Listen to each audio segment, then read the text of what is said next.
No, we got to play well against really, really good teams. That's what it comes down to. And there could be moments where we're going to have to step up and make great plays. There's moments we're going to have to make great calls. We're going to have to handle at one of those. We're going to have to handle being on the road and dealing with the attendance of the crowd, and that would be a factor in as well. So we've been one of the most consistent programs in college football over the last 9 years, and specifically the last 3 years.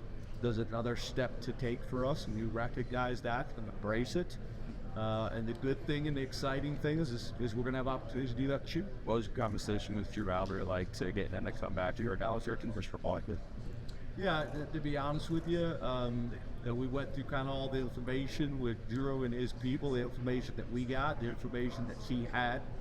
All that was pretty much saying that he was going to be a first-round draft choice, but he's got an opportunity to be a top 10 pick. It's not higher than that. And unfinished business as a team. I think a lot of our guys that decided to come back, they felt like we had unfinished business as a team. They could do some pretty unique things and also help themselves. So it's kind of a win-win situation for everybody. And whenever you could do that, whether it's football or any other walk of life, I think that's what everybody wants, right? A win-win situation, a win for Penn State, win for Penn State football, the Big Ten, and to his family too. Earlier conversations.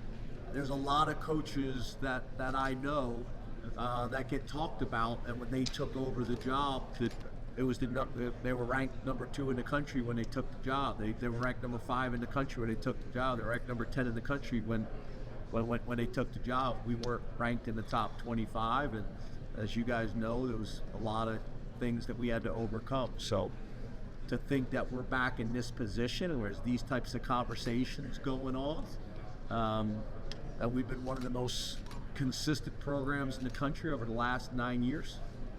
I'm extremely proud and I'm extremely confident. But again, there is complete recognition and embracing what we got to do and where we got to go. And the best part about it, your question, is we're in total control of it, right? If we want the narrative to change, we got an opportunity to change it. We want people to shut up. We can shut them up real easy. So we embrace it all. And again, but there's also balance with me and perspective, because people don't always talk with perspective. James, how important was it for you to get James or Jim Knowles? And what kind of impact has he already made, and what that you expect him to make?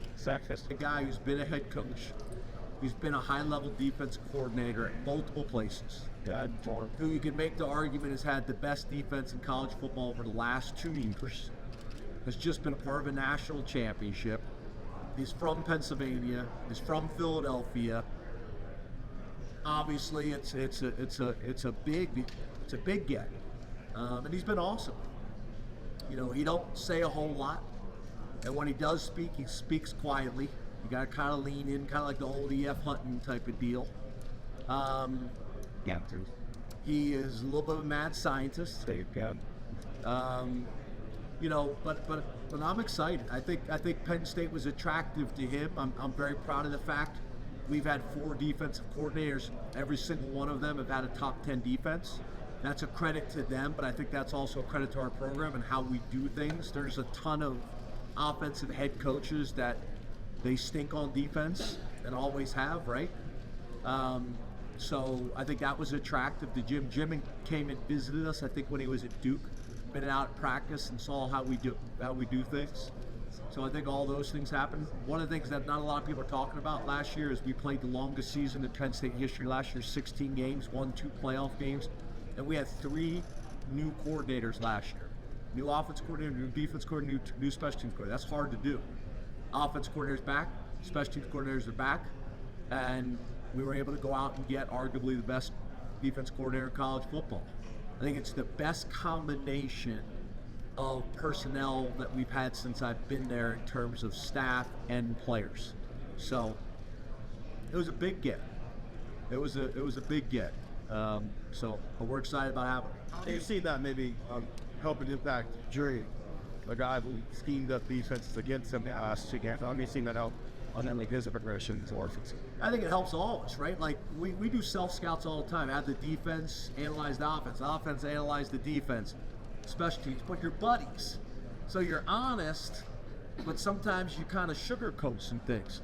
Well, we were able to get his Ohio State game plan and evaluation of us and our personnel that he did before he was in our office and hand it to us. And that was really valuable to be able to go back and watch the game with him and our offensive staff and Drew and all those things. Really valuable, really valuable. But it's like anything else, right?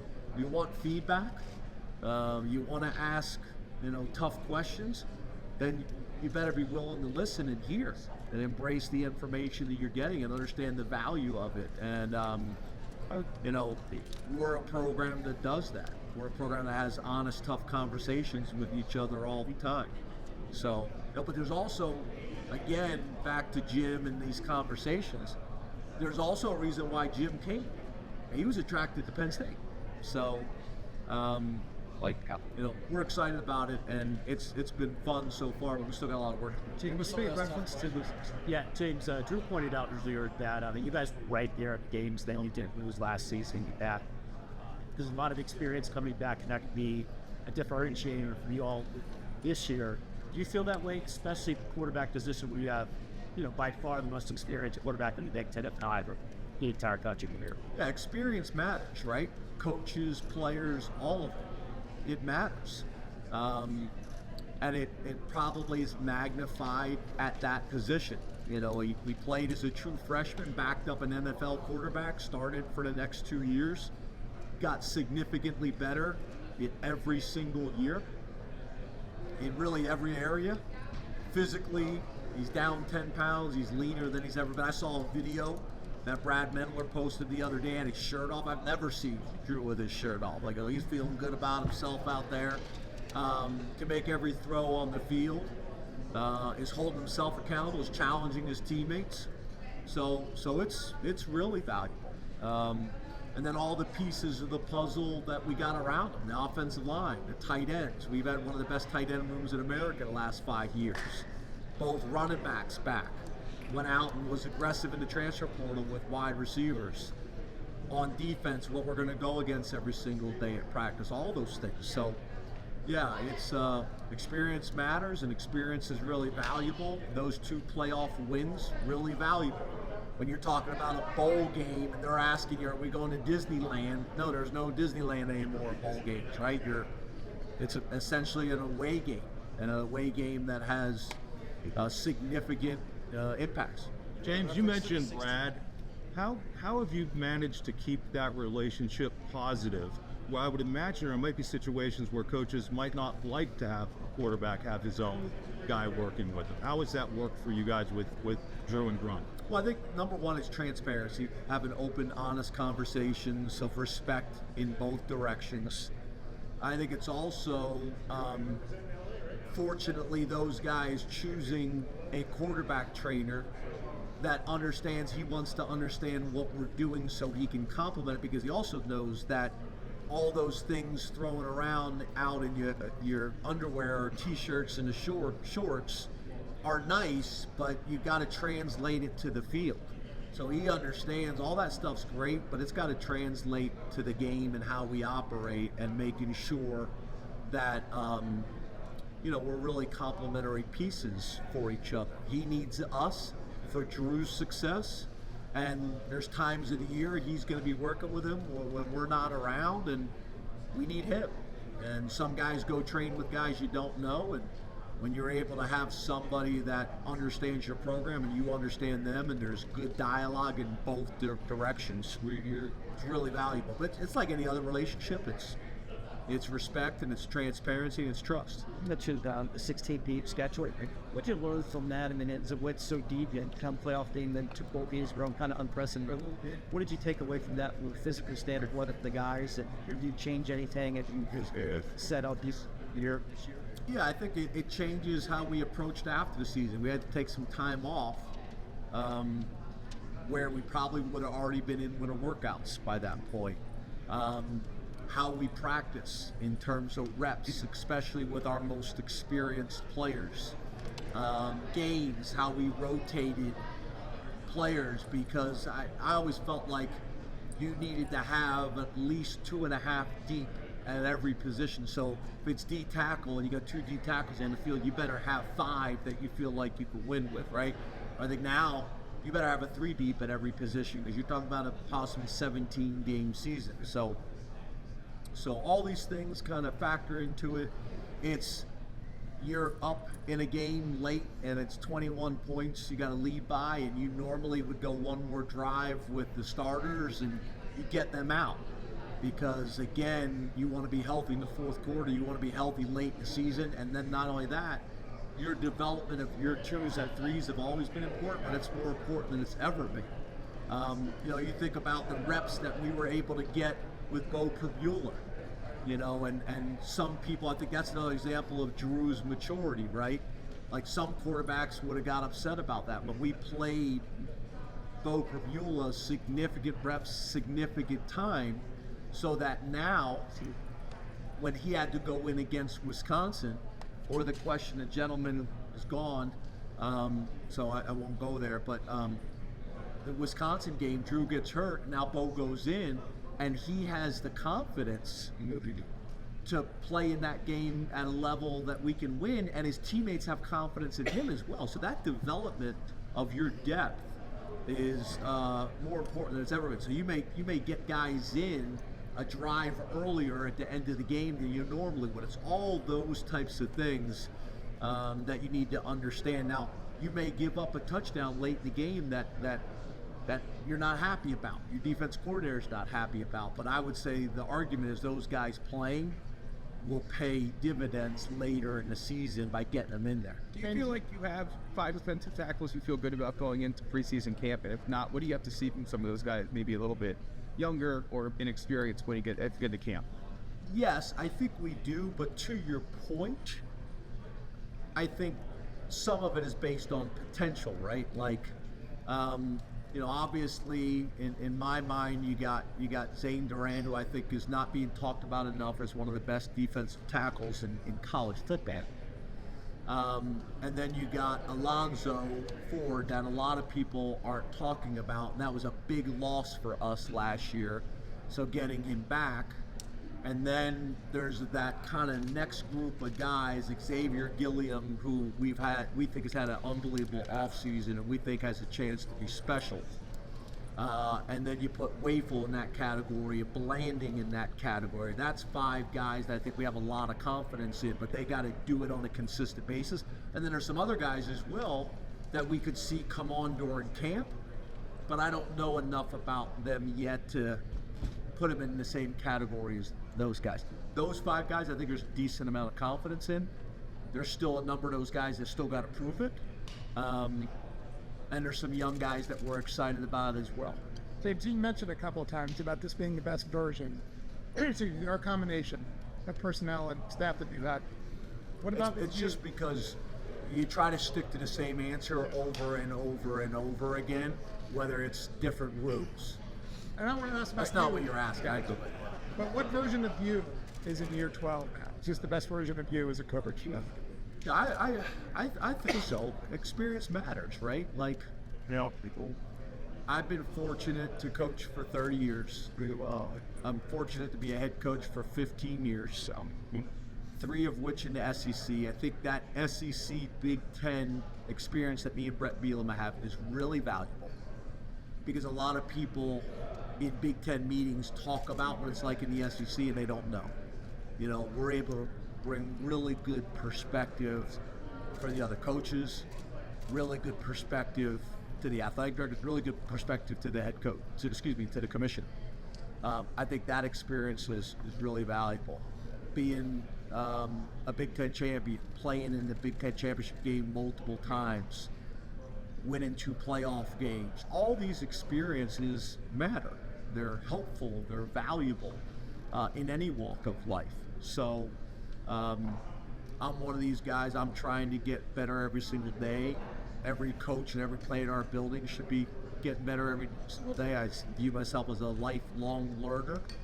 I'm a curious guy, ask a ton of questions. I probably annoy the shit out of Pat Kraft sometimes, but I'm asking a ton of questions. I'm talking to a lot of people. I have an agent who's very well connected, and that's a great resource of information. Athletic directors that I'm friends with, other head coaches that I know will tell me the truth. Assistant coaches that have left here to be head coaches, their resources. Assistant coaches that have gone to be assistant coaches other places, their resources. We're in the information gathering business as much as we possibly can, and with that comes growth, right? So I'm the best version of myself. I'll be a better version next year, but that's my job every single day for myself, but that's also my job for the entire organization to set that example and that standard. You were part of that no overtime game a couple of years ago, and I realize this rules changes every year, and it may sound minor, but given what the stakes could be late in the season, could have playoff stakes, or in the playoff could be enormous stakes. The rules change regarding timeouts and long overtime games. Your thoughts and reaction? Yeah, I think it's good. I think, what everybody wants is you want to play the game and you want to decide a winner as soon as you possibly can. I think that's what the rule changes were for. It was for that. Player safety, I think, was part of it. As we all know, a lot of times it deals with the TVs and the amount of time the games go, all those things. But I think at the end of the day, play the game, give everybody an equal opportunity to win, and find out who's the winner as soon as we possibly can. So yeah. Coach, what's it from your perspective from the SEC? Like somebody hires a guy to strain it foot with this. Yeah, I think obviously when you talk about the passion, in the SEC, the parts of the country where you're not competing with the NFL, you're talking about the relationships with the head coach to the president of the university, the relationships with the head coach to the chair of the board, the relationship with the head coach to the governor of the state, all those things, the commitment to winning at the highest level, and complete buy-in. I think there's a lot of schools and a lot of programs that do this now, but I think the SEC for a long time was a conference that did not try to play games and act like everybody was the same and everybody was equal when they're not. I think it's all those things. So that experience of competing week in and week out, where college football is king and there's very little competition, from the NFL or other sports. Those things are valuable, but I think the Big Ten has been strategic. About some of the decisions that they've made. I think the leadership in terms of athletic directors have played a part in that as well. I think we've been bold and aggressive as a conference. I think those things have helped. And obviously we won the last 2 national championships, and that, I think, speaks volumes, right? There's more conversations going on now that are comparing the 2 conferences. There's probably more people that are arguing on behalf of the Big Ten than ever before. So I think all those things are valuable. I think all those things are important. I still think there's some things that we could steal from them, and I know they're stealing ideas from us. I think having the Big Ten media days in Big Ten country is important. The majority of our teams are not on the West Coast. Do we have a West Coast influence now? Do we need to pay respect to those programs? Yes. But I know for Penn State perspective, a lot of our beat writers did not come to this because they couldn't afford to get out here. And the majority of our teams are near Chicago, where this used to always be. The majority of our teams are near Indianapolis, where this used to be, and it creates a different environment. I walk around the lobby, I don't see any signage. I don't see anything for the Big Ten. I don't see people getting autographs. I don't see, it's a different vibe and it's a different feeling.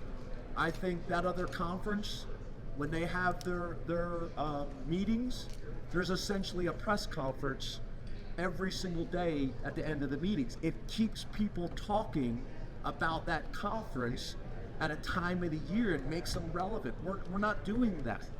We need to be talking about the Big Ten and our programs and the things that we have done, and making it as accessible to everybody as we possibly can, and connecting with the fans.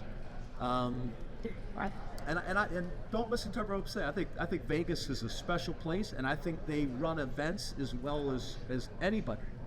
But it's a different feeling.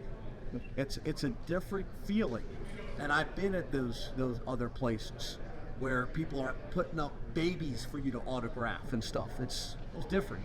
So I think there's still some things that we got to be strategic and smart about that are going to put our conference and our schools in the best position on a national level, in my opinion. Coach, what would you like to see your position for? I'd like him to take another step, like he has the last 4 years. He's taken a significant step every single year. He'll do that again this year. It's not one specific area. It's a little bit of everything, and it's also guys around him making plays. Tyler Warren made a ton of plays for him last year. Katron Allen and Nick Singleton made a ton of plays for him last year.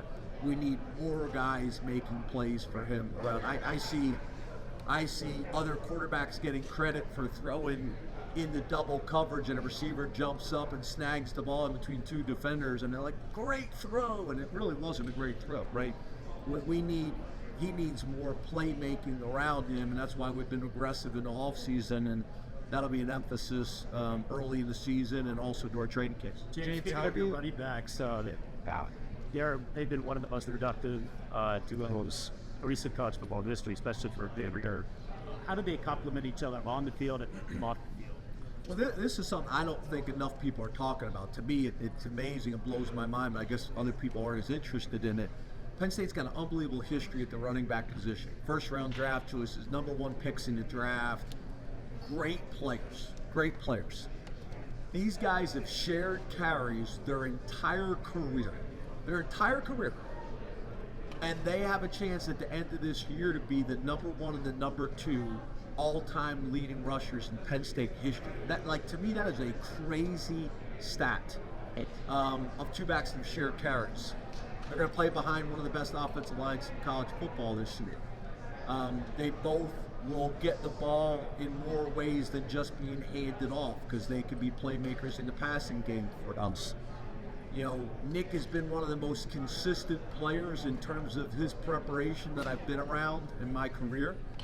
But one of the things I'm most excited about is Katron Allen has never had an off season. He's always had a lingering injury from the season. This is the first off season he's ever had. He's faster, he's stronger, he's more explosive than he's ever been. He's got a chance to put the country on notice. And the combination of them is going to be a problem. And then the things I just got done talking about, the passing game with Drew and the wide receivers, and having more weapons on the field will also help those two guys out, right? There's always been a conversation about balance. We've been pretty balanced. I think last year, we were like 57% pass and like 43%, 57% run and like 43% pass, if my math is correct. When you talk about balance, a lot of people think balance means 50-50, and it doesn't.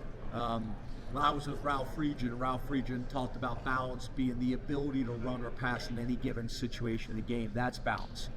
Mike Leach talks about balance as making people defend 53 1/3 and all eligible receivers on the field. So it's not just Tyler Warren that's getting the ball. If you cover Tyler Warren, you cover the tight end, the X can get the ball. If you cover the X, the Z can get the ball. If you cover Z, the slot can get the ball. If you cover the slot, the two running backs can get the ball. So that's also balance, is distributing the ball. And I think those things will make us even more difficult to defend by recruiting and developing ball carriers and ball catchers. And that's going to be a big part of our success this year. It's going to play a big role in our success this year. James, when we talk about Drew over the course of his career, how have you seen him kind of handle that fishbowl of being the Penn State starting quarterback, going into this year versus a couple years ago? How have you seen him develop and kind of learn how to do that? Yeah, I think he's done a phenomenal job. We've had a ton of conversations. I think there's probably the most similarities between being a head football coach at Penn State and being the quarterback coach, being the quarterback at Penn State. I think other people think they understand what that's like, but until you're actually in that position, it's different, right? And every year, just like in terms of his fundamentals or his strength or his speed or his fundamentals, he's gotten better in how to handle that responsibility as well. Leadership, all of it. But you guys know specifically that Penn State beat writers are the guys really on your campuses as well. They're beat writers for other institutions. You know, it's a different experience for these guys. They can't just walk across campus like a normal student. They can't go out, you know, and get something to eat or have a sandwich like other people. It's a very different experience, and there comes an adjustment time for that.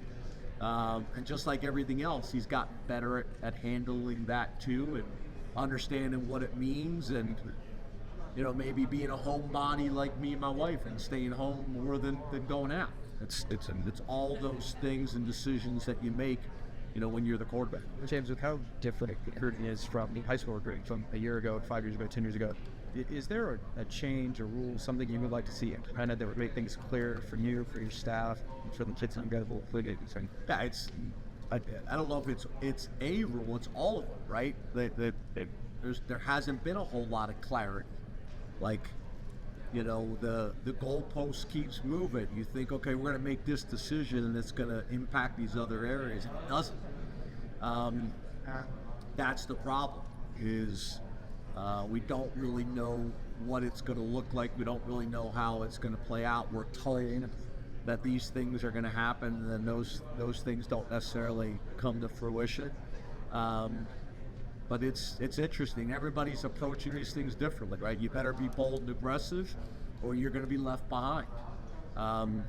And let's be honest, everybody is in a different situation, and some are in better positions than others.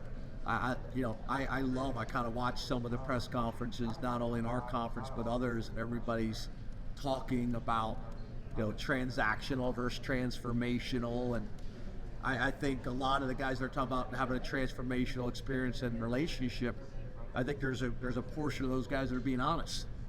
And then there's guys that are talking about being transformational because they can't be transactional. They don't have the ability to do it, right? And then you got guys talking about being transformational, and everybody's looking at them saying, "Are you kidding me? You're running a total transactional program," and everybody knows it. So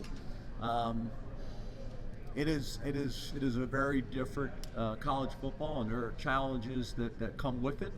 But the reality is, you better embrace what it is, and you better be bold and aggressive and moving. And that's college football, and that's any other industry. When the rules change, you change with them, and you change fast, and you don't rationalize, and you get people on board with what it looks like. You talk a lot about going up levels when it comes to Drew, when it comes to offense, defense, whatever, year over year. When it comes to special teams, how did you evaluate that group in 2024? And where do you think it could maybe take a step further for you guys? Yeah, I love the question, and no one ever wants to talk about special teams. We got all of our guys back. We got our snapper back. We got our kickoff specialist guy back. We got our field goal guy back. We have our punt returner back. We have our punter back. Right. There's a ton of value in that. No one's talking about it. It's the first question I've got. There's a ton of value in that. Having Justin Lustig back, who I think is arguably the best special teams coordinator in the country, him in year two, how much further we are in year two. I thought last year, laying the foundation for how we want to do things, I thought he did a phenomenal job. The culture, the standards, the expectations, did a phenomenal job.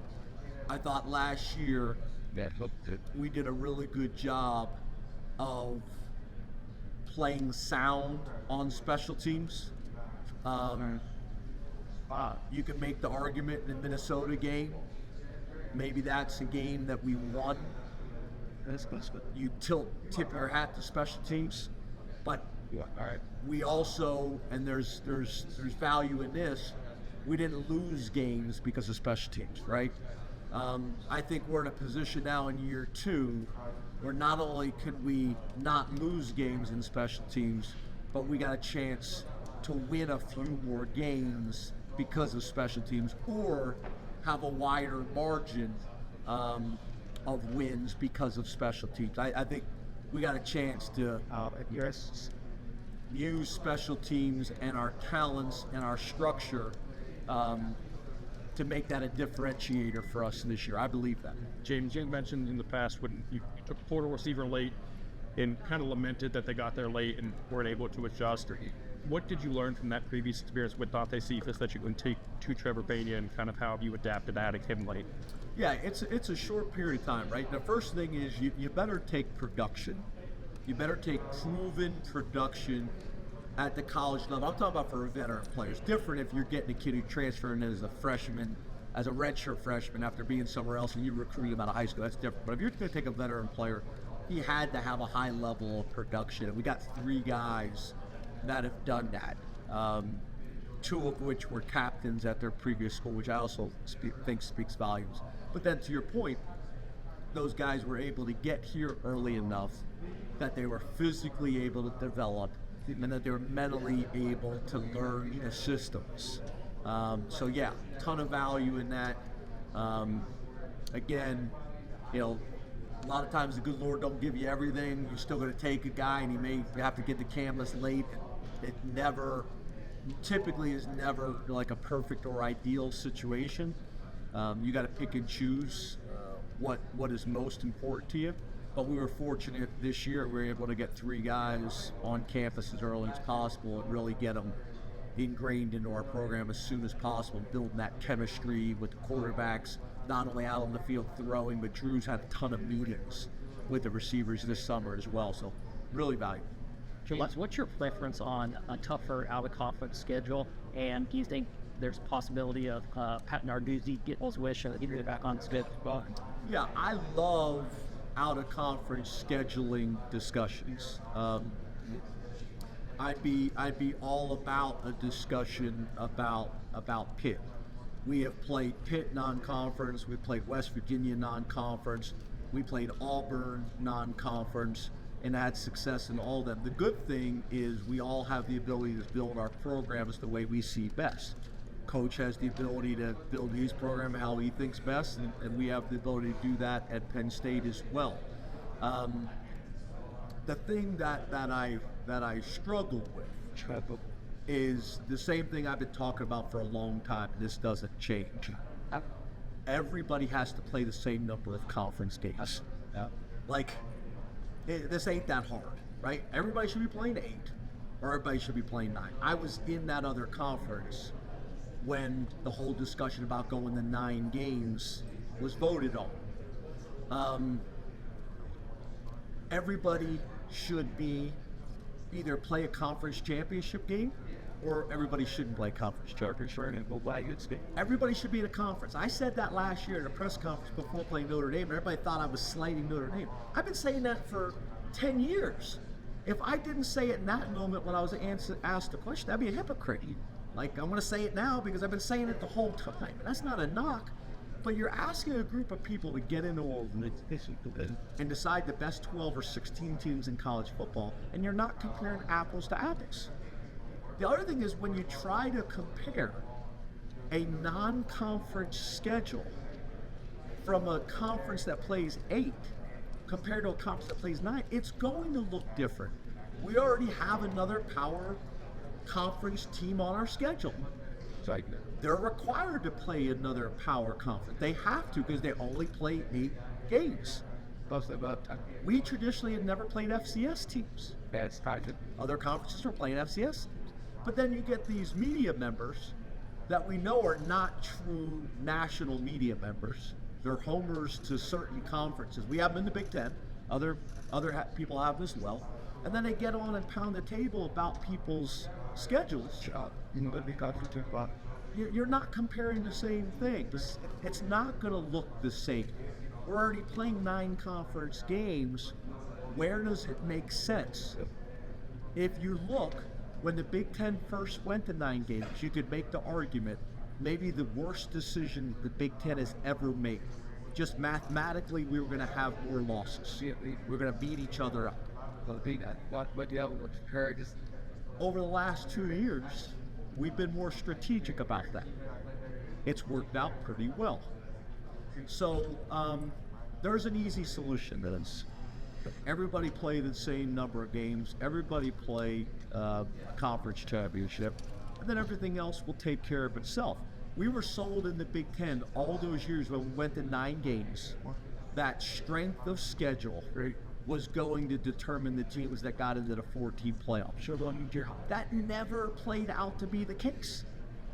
It never played out to be the case. Scheduling non-conference late games in the year, which sometimes can almost be like a bye week late in the season. All these things are strategies that you have to decide what puts your institution and your program in the best position to be successful. The good thing is, the way it's set up right now, we all have the choice to do that. And all the criticisms that come in either direction, they're great for conversations and they're great for people getting angry and upset. But I'm not angry.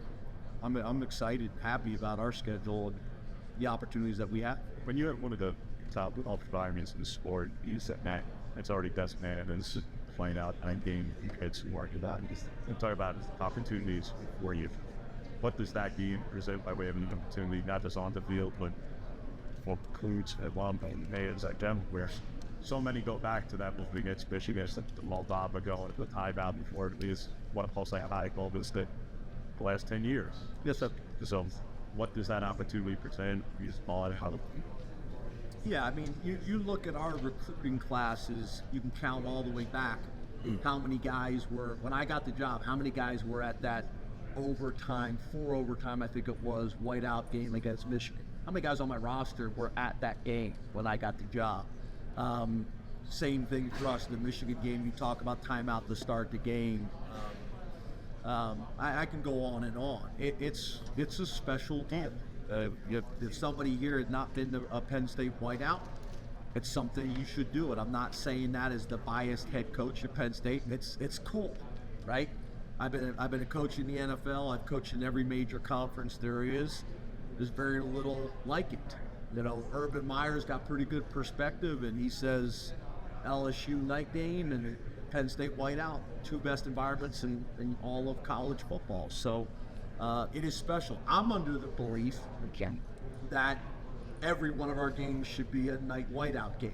And they're not going to go for that. The administration's not going to go for that. It's probably Notre Dame on every. Yeah, it's probably not the right thing to do, but it's special. It is awesome. If you're a fan of college football, you got to come see the whiteout. It's a cool thing. It's a tremendous experience. It's one of the unique things in college football, and there's a ton of those examples across the country, right? And this is one of them. So it's a tremendous opportunity for our team, our current team, but it's also a tremendous opportunity for the future of that program, because we'll have a ton of big-time recruits there as well, and a ton of media members watching from a distance. We'll have a ton of recruits watching from a distance, and it's a tremendous opportunity for really both teams. The last 2 teams that, won the national championship, you look at that, they had a lot of seniors who came back. You guys had a lot of seniors that came back instead of going to the NFL. How much can you guys kind of buy inspiration from what those teams were able to do, flying Pierce? Yeah, I kind of talk about it a little bit like college basketball. You think about like when the one and dones were kind of happening and going on and first started, and there was a ton of teams having a bunch of success by just being old basketball teams that were making late runs into the tournament. I think there's a lot of that in college football now. And I think a lot of people could be upset or have questions or concerns about NIL and those types of things, but I know for the retention of players, I think it's an extremely positive thing. Yeah. There was guys that were leaving college to go to the NFL, and they shouldn't have. but based on their situation, their family situation, or whatever it was, they hadn't gotten their degrees yet. They were going to be fourth, fifth, sixth, seventh round draft choices, and they took them out early because they just could not turn that opportunity to make that type of money down for their family. So when it can become a win-win situation where they can come back and finish their degrees or get a master's degree like Dawkins, have a chance to win at the very, very highest level, and got a chance to increase their draft stock, it's hard to argue. It's a win-win for everybody. It's a win for the kid. It's a win for the institution. It's a win for the Big Ten. It's a win for college football. And everybody wins. And then not only that, you're investing in proven commodities in your program that you know a lot about already, right? And part of this recruiting thing is getting a 5-star really valuable, yes, but also eliminating mistakes and bringing the wrong guy into your program is also really valuable. And guys that have been in our programs 3, 4, 5 years that you're able to, or another year, and everybody benefits from it. It's a no-brainer. It's a no-brainer. That's been a big part of our model. And I think what happens is we got one of them to come back, and then 2 come back, and then start kind of get some momentum. Our guys said, look, we got an opportunity here to do something special as a team, but also to be able to achieve some things as individuals. So pretty cool. With team success comes individual recognition. Thanks, guys.